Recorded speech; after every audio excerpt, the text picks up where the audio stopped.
Hey folks, Guns Gear on Target training out here in Oregon. Today I wanted to talk to you about Smith and Wesson revolvers. Specifically, my top 5 picks of the Smith and Wesson revolvers that I own.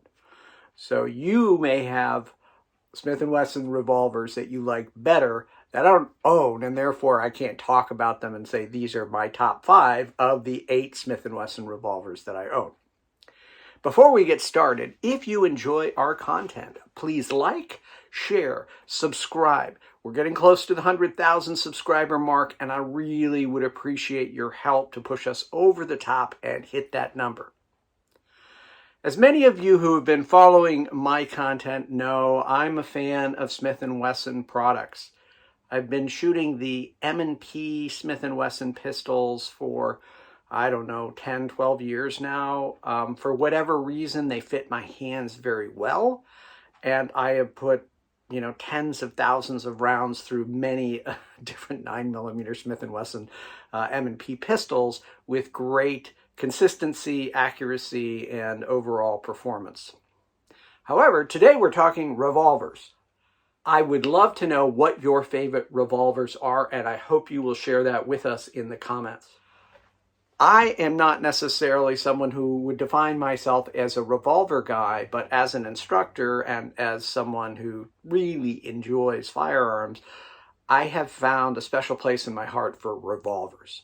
So, as I mentioned, we're going to talk about the 5 out of my 8 collection of Smith & Wesson pistols or revolvers that I own, and just share with you what I like about these particular 5. These are in no specific order. I'm not going to give you my number 1 choice, but these are all of these 5 that we'll talk about are revolvers that I really enjoy shooting and frequently take them to the range and actually practice with them. I'm going to start with the Smith & Wesson 617. This is a 10-shot 22 revolver. This particular version has had some gunsmithing trigger job work by BG Gunworks out in New Hampshire. Shout out to Brad for making an okay trigger, a really exceptional double action trigger, outstanding. It's just phenomenal. I also had Brad put on a high visibility. This is one of the high vis front sights. So we have black adjustable sights on the rear, which allow us changes for elevation and windage, and then that nice green dot in the front.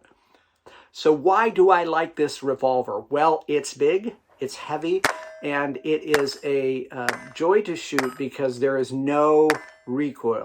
New shooters who shoot this gun just comment, oh my gosh, there is no recoil. It's so easy to shoot, and you can shoot it fast, and you can shoot it accurately.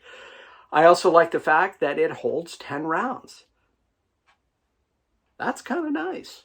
And if you combine it with something like the Speed Bees speed loaders, where, they're speed loaders specifically designed for a 22, and this gun in particular, you can keep the gun charged and shoot quite a bit of rounds without having to individually load each particular cylinder within the revolver itself. This is a great companion for the next revolver that I want to talk about, which is the Smith & Wesson 686. This particular design was introduced, I think, in 1981, and this is an L-frame revolver. The 617 is a K-frame, but they are so similar in terms of the weight and in terms of their pointability. So it's really wonderful to have the 686, which is just a hard charging 4-inch 357 Magnum that will shoot, of course, 38 special. So you can practice with 38 and practice with 357. I happen to enjoy both calibers a lot.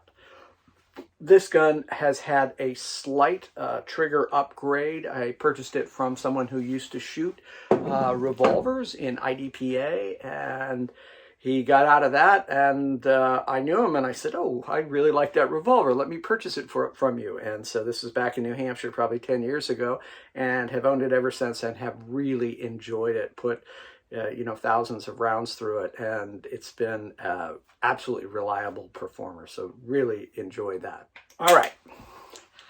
The next revolver is the 625. This is a performance center revolver. It shoots the 45 ACP cartridge. It is loaded using moon clips, which facilitate a very, very fast and quick loading or unloading of the revolver itself. This is an N-frame revolver. This particular version of it was released in 1988, I believe. And this is a performance center version, meaning you have things like a red fiber optic tube in the front, adjustable sights on the rear, and an exceptional trigger. So the trigger on this revolver is so unbelievably smooth all the way through. It is it's fantastic. So I have really enjoyed shooting this. It's fun to shoot a big bore like a 45. And what's nice about the 45 with a big heavy revolver like this is the fact that there's not a lot of painful recoil with a firearm that's this size and shooting, relatively slow moving bullet. And it's really cool because, of course, you can shoot semi-wad cutters, you can shoot hollow points, you can shoot ball ammunitions, and this revolver just goes chug, chug, chug all the way through. So again, it's in the top 5 of the 5 revolvers we're talking about. All right, now we're going to step back a little bit to some classics. The first classic of the 2 that I will talk about today is the Smith and Wesson Model 15. This is a K-frame revolver. It is, in my mind, absolutely beautiful. The bluing, the workmanship, the lockup, everything on this revolver is a classic. This particular gun was manufactured in 69, I believe. And it has, the large hammer spur on the back, right? So this is extra wide. It has the large trigger, target trigger it's sometimes called, and really, another revolver with an exceptionally smooth trigger. This trigger is as good or perhaps better than the Performance Center 625. It is just butter smooth. And I've been able to get pretty darn good, accuracy. I can sometimes get, from 7 yards, from 7 yards, I can get 5 rounds, maybe with one flyer, but 5 rounds essentially in the same hole from 7 yards with a revolver. So shooting double action, right, you can keep them all like this at 7 yards, so within essentially a 2-inch area. Shooting at single action, you can put them all in the same hole. I put 5 shots the other day at 7 yards, all in the same hole, one ragged hole essentially, and then I had one that was 2 inches out that was a flyer that was probably just a trigger mash on my end.